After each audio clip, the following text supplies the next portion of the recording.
Andrew Rahaman, welcome to the Human Capital Innovations Podcast. Thank you, John. It's a pleasure to be here today. It's a pleasure to be with you. Where are you joining us from today? John, I'm calling in from Arlington, Virginia, just right Oh, I across from love, Washington, D.C. yes, I love Arlington. I love that whole area. Anytime I go back there to visit, it's just wonderful, beautiful place. Obviously, Arlington Cemetery is amazing, but so many other great places around there too. So wonderful. I'm south of Salt Lake City in Utah. Great to be with you, joining us from the East Coast. And today we're going to be talking about what to do when C-suite executives aren't doing their job. And maybe that seems a little strange to people. You're like, well, you're at that level. Of course, you're doing your job. Of course, you're good at your job. Of course, you're accomplishing great things. But I think we probably all have experienced that that's not always the case. And what do you do with that when you have someone in a high profile, high authority, high power position who actually is detracting from the organization, its mission, its vision, and what you're trying to accomplish to bring value to the market? This can be a really, really tricky thing. So this is what we'll be exploring together today. As we get started, I wanted to share Andrew's bio with everybody. Andrew Rahaman is a co-founder of Blue Spark, a coaching and leadership development organization focused on enterprise learning. He is a senior organizational development consultant with extensive executive coaching and leadership development experience, with industry expertise to support leadership and organizational learning programs in a wide range of industries. Andrew provides key strategic planning and facilitation, leadership development, executive coaching, assessments, organizational and cultural transformation implementation, and executive onboarding and acculturation. And I could go on, but I'll pause there. Anything else, Andrew, that you would like to share with me or my audience before we dive on in?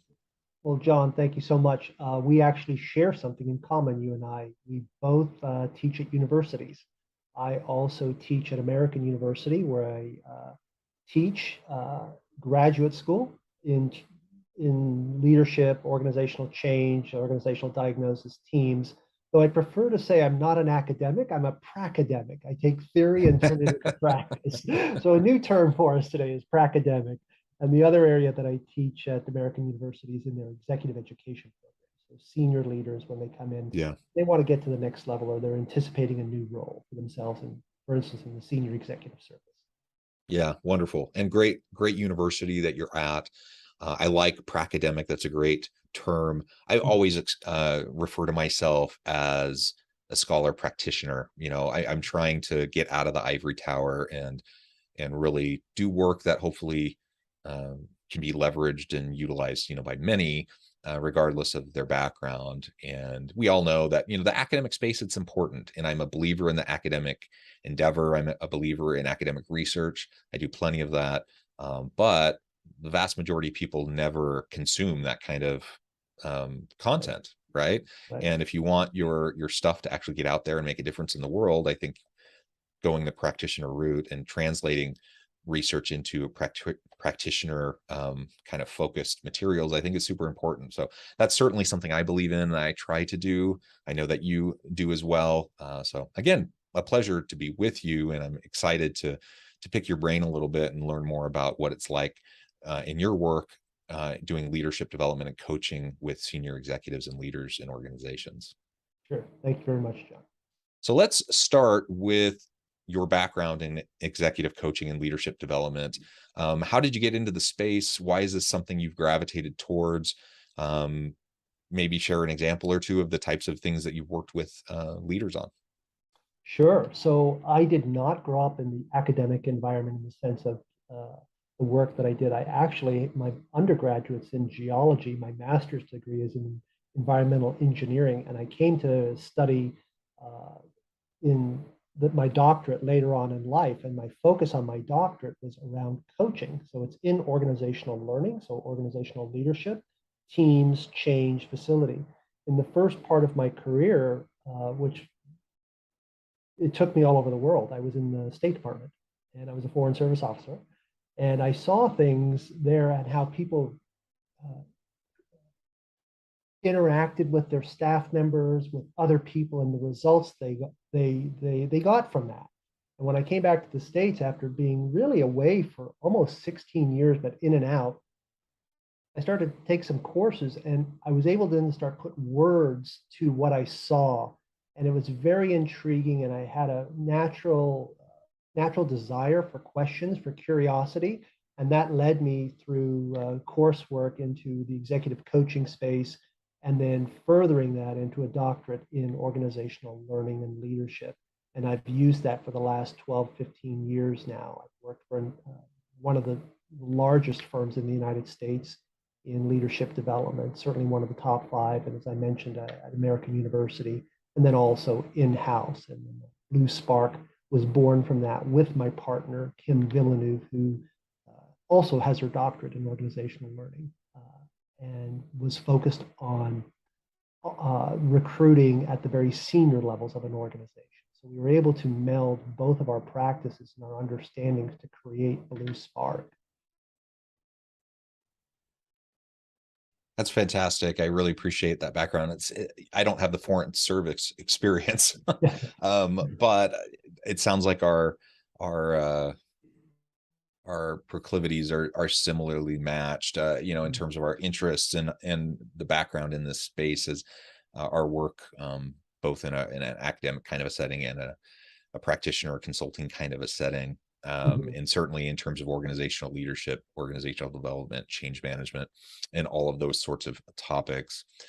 So this is fantastic. Thank you again for being with me. And let's dive on in to the conversation more specifically around what to do when your CEO, your C-suite executive, when you're really, I suppose, any leader or manager at any level of the hierarchy within the organization, when they're really not doing their job, when things just aren't working out the way everyone had hoped. How do you handle that? What do you do with that? Yeah, it's a phenomenon that happens at all levels of the organization, really from first-time individual contributors that now have a supervisor, all the way up to the C-suite. And we've all heard that saying, people don't leave companies, they leave their managers.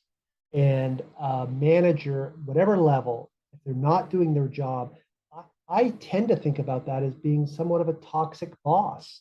And I characterize a toxic boss as a leader who uses their authority to undermine their direct reports' success, their career growth, and even their happiness. So we know some toxic bosses are overpowering, micromanaging. We also know that some are tuned out, that they don't come to the table offering direction at all. So when I think about the toxic boss, yes, this is one of them. There are others, as I said, they take credit for your work. They're interested in their own career goals. They may even gossip. But this one then is around being an anemic leader, which is to say they offer no personal or functional direction at all. They don't lead or manage at all. And so the effects are really quite profound. I mean, an absentee boss like this can lead to feelings of anxiousness and fear. You arrive at work and you don't really want to go in. It feels like you're in a boat without a rudder and a sail. It leads to stress, no productivity. You become busy, but you're really not productive. It was Daniel Pink that wrote the book Drive, and we look for self-mastery, a sense of purpose, a sense of autonomy. It's stressful when you don't have that. It's a human need to want to feel some level of value for yourself. It ends up with feelings of alienation. You're isolated, you're lonely, you're sitting in your office, and ultimately no satisfaction whatsoever. We want to believe we making an impact. So all of it then starts to really wrap itself around self-worth, and it can hurt both at a personal level and an organizational level. I once worked with this, well, I've worked with a number of them, but one that comes to my mind, this person I worked with, just for the sake of the conversation, John, I'll call him Mike. He was a senior director in almost $1 billion firm that had a global arm. So it has quite heavy responsibilities for where he was. His boss was a senior VP, so of procurement of all things. And his boss provided no goals for the unit, no direction, and was professionally, personally, and affectively, emotionally absent. In that scenario, when there were meetings, they were very transactional. about what were people doing, and digress to talking about other people. Not surprisingly, this lack of a common North Star, not only for Mike, but for Mike's peers, left pretty much everyone feeling disoriented, rudderless, if you will. Mike felt dissatisfied in his team, aligning with others, and with real no support. So we entered into a coaching relationship. Regrettably, it was at one of those points where we'd reached the tipping point, and after spending time with him, there really was no other way for him to go but to leave and go on to something greater. But he learned a lot from the experience itself that caused a number of really great conversations around critical self-reflection and his own growth as a leader. So that's what I think about when I think about the toxic or the boss, and this is one element, the effect it has on people. Yeah, and I think about, on the one hand, you have a toxic boss, the jerk boss, you know, the one that just creates a really unhealthy environment. And then that's one sort of toxicity, I suppose. And then another form of toxicity is just the absent boss, the one who, and that's kind of sounds like what you were just describing, the one who just really isn't fully invested. You use the word rudderless, really not helping everyone have a common understanding of what they're trying to achieve, holding people accountable, just not doing the things that leaders are supposed to do, right? And then you have the ineffective senior leader. Maybe they have good intentions, they're there, they're involved, they're present, they're not a jerk, they just don't know how to do it and they're not effective. And I suppose Right. that you know, when someone is like that but they're teachable, that's where coaching and leadership development actually has its best chance of really taking hold, I think. Right. You used a great phrase there earlier. You know, bosses, what are they supposed to do? They're not doing the things they're supposed to do. And we often think about, we ask people, and I'm sure you've done this in your practice too, John. You've asked people, well, what are those attributes of leadership? And we hear things that describe a person: emotionally intelligent, they're resilient, they have interpersonal skills, they build teams. Then if we move the conversation just a little bit further, we ask, well, what is the outcome of their leadership? So we think about leaders that are aspiring. What is the outcome we want from them? What is the outcome we want from the C-suite? And I think it can, and so oftentimes there's a bit of a, let me think about that question for a moment. And then there's this, well, really one way to think about the outcome of leadership, especially if we espouse that leadership happens at all levels, is three things. The first is that an outcome of leadership is to create a vision and a direction for the team. This requires the ability to manage a relationship between the organization and understand what's happening outside the organization. So leaders in this particular outcome have to be able to kind of scan, see what's in the environment.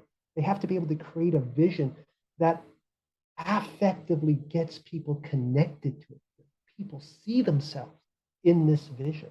They have to be able to understand multiple perspectives within the organization.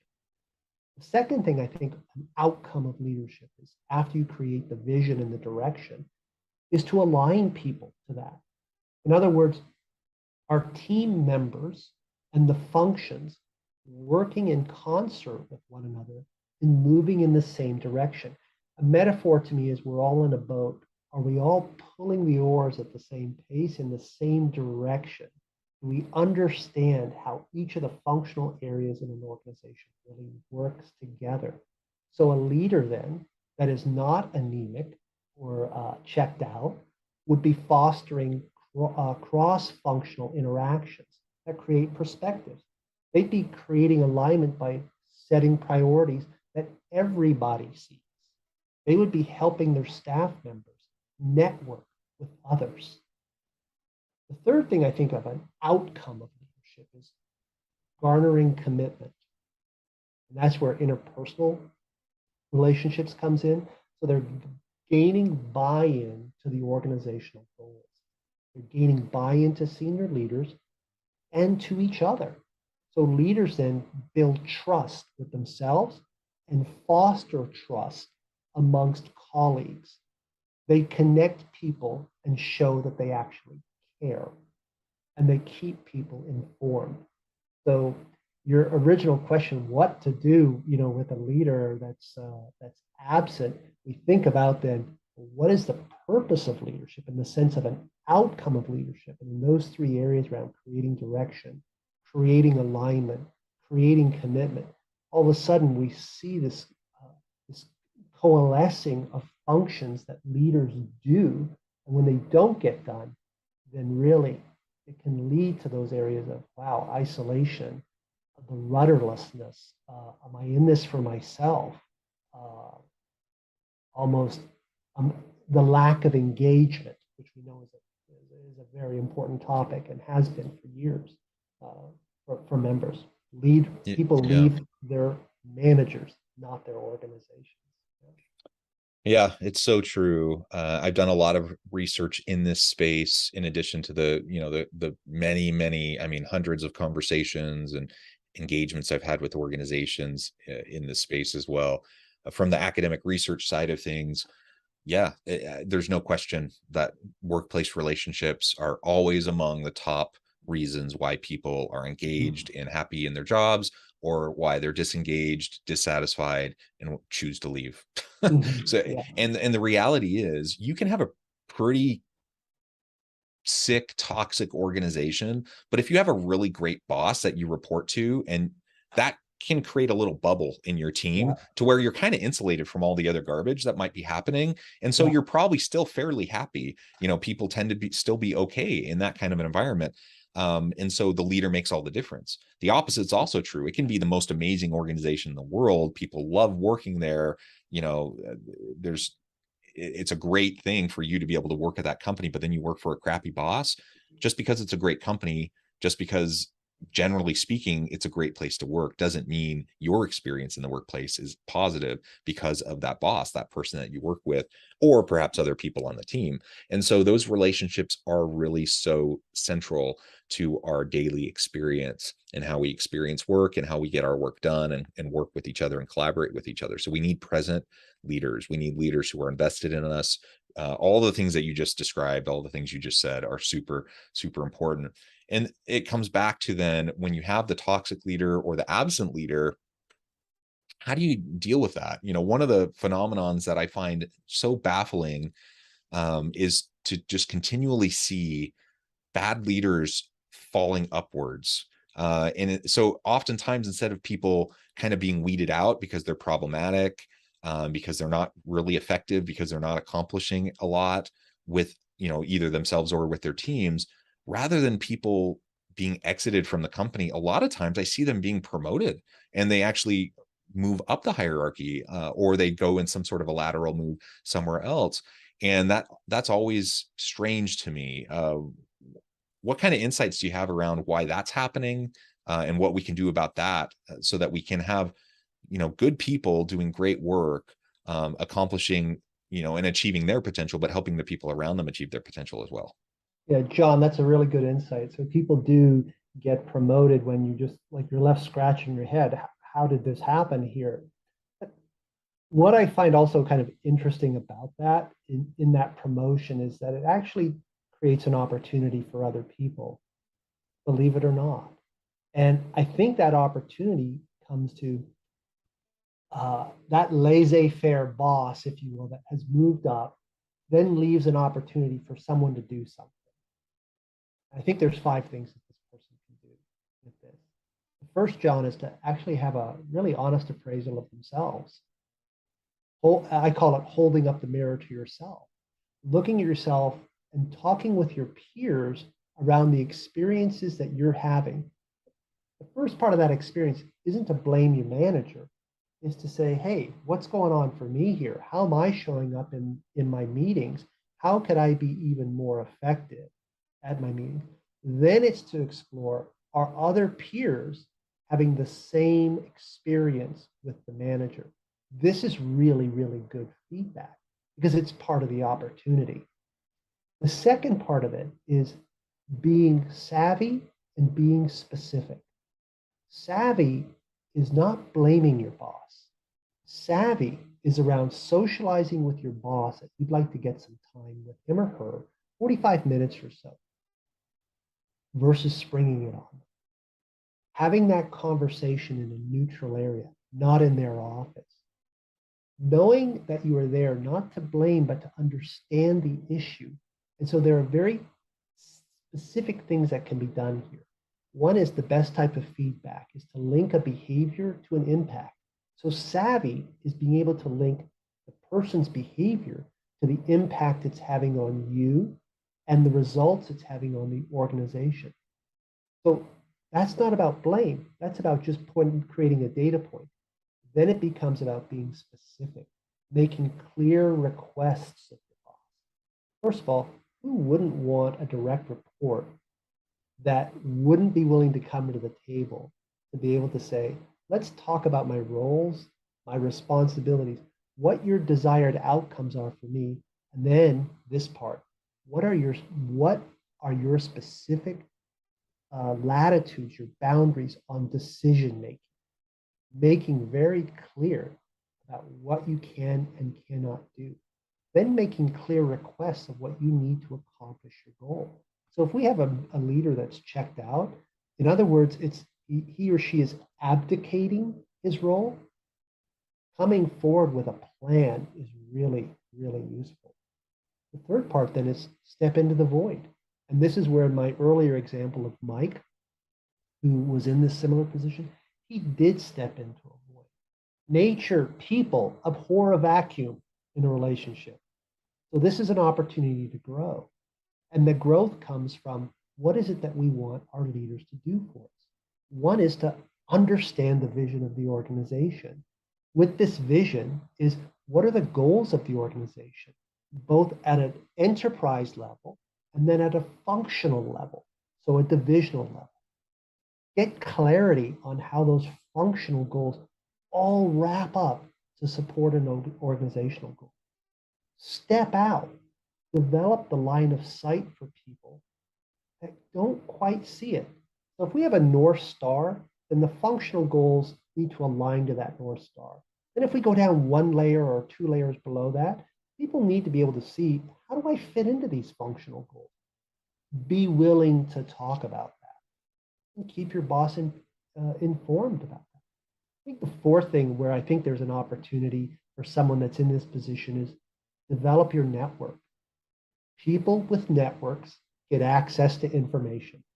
They hear about change first, and consequently, they can react to that change and develop personal resilience. By working on your own internal network, you get mentors and you get sponsors. One thing about networks is it's almost like the old time Rolodex. How many people are in your Rolodex? It's the opposite side is what do you give into that network? What energy are you pumping into that network yourself? Make it a point to reach out to people in the network and get perspective. And I think, John, the last thing that people do in this scenario is really, to be honestly, be prepared to look somewhere else. At some point, you will have done all you can. And Linda Grattan, who writes for Harvard Business Review and is a professor at the London Business School, she famously says there are two questions that you have to ask. One is, am I working in a place that keeps me healthy? The second is healthy, both being psychologically safe and emotionally and physically safe, right? Professionally. And the second part is, am I working in a place where I'm continuously learning? If you're not learning, then you're basically just in kind of status quo. So as I think about your question, like what to do about that boss that's been up there and why do they get up there? Tough question to answer. The real meat then is what does the person do that's being affected by that? The feelings of loneliness, the feelings of rudderlessness, no sail. Put your hand on the till. Put your hand on the motor. Create that flywheel for yourself and for your peers to do something with it. Yeah. Yeah, great advice, Andrew. And I really like the way you articulated that and broke that down. So many things for us to consider. And the reality is we just scratched the surface. This is a really perplexing question. I know it's one that a lot of senior leaders struggle with. I know it's one that a lot of individual contributors within organizations struggle with as they see this phenomenon happen within organizations. I think you've provided us some really great food for thought as we try to wrestle with how to approach this. I note the time. I'm going to have to let you go here in just a minute, but before we wrap up for today, I wanted to give you a chance to share with my audience how they can connect with you, find out more about your work, your team, and then give us a final word on the topic for today. Yeah, John, thank you very much. So Blue Spark, you introduced us as someone creating customized leadership development programs for future-focused organizations that are committed to learning and development that supports strategic growth, the succession pipeline, and the future of the organization. We started Blue Spark because we believe there are 4 business imperatives that are shaping how we do our work. The first one is that organizations have a need for ongoing leadership learning. It's a cultural imperative now. There is no organization where it's the single leader, it's the team. Even last week in a meeting, senior VP said to his team, the team has the power, not just me. The second thing is around Blue Spark, that is that our work is focused on developing sustainable leadership pipelines. And those pipelines have to be connected to organizational goals. And people have a sense of, I have empowerment, I have mastery, I'm moving the needle. It's associated with their work and the goals for it. So Blue Spark does coaching, both one-on-one, but our preference is really around the enterprise coaching. We do collaborative learning experientials with people. We believe in the rising tide lifts all boats. And then we develop assessments for intact teams and senior leadership and individuals to help them understand how they're showing up. So so they can contact us. We have a website, bluespark.com, and we have a LinkedIn page, Blue Spark. You asked, for the last words, if you will. So if you find yourself with an absentee boss, a laissez-faire, the unfortunate truth is that they probably won't make the situation better for you by being direct. You will have to make decisions for yourself. You can do that by accepting the scenario and then understanding there are 5 things that you can do, especially the part about filling the void. Use the opportunity to develop your own leadership skills.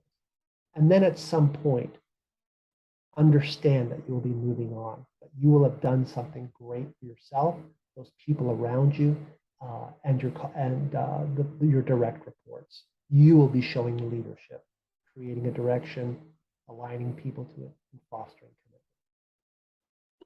Wonderful. Thank you, Andrew. It's been a real pleasure. I encourage my audience to reach out, get connected, find out more about what Andrew and his team can do for you. And as always, I hope everyone can stay healthy and safe, that you can find meaning and purpose at work each and every day. And I hope you all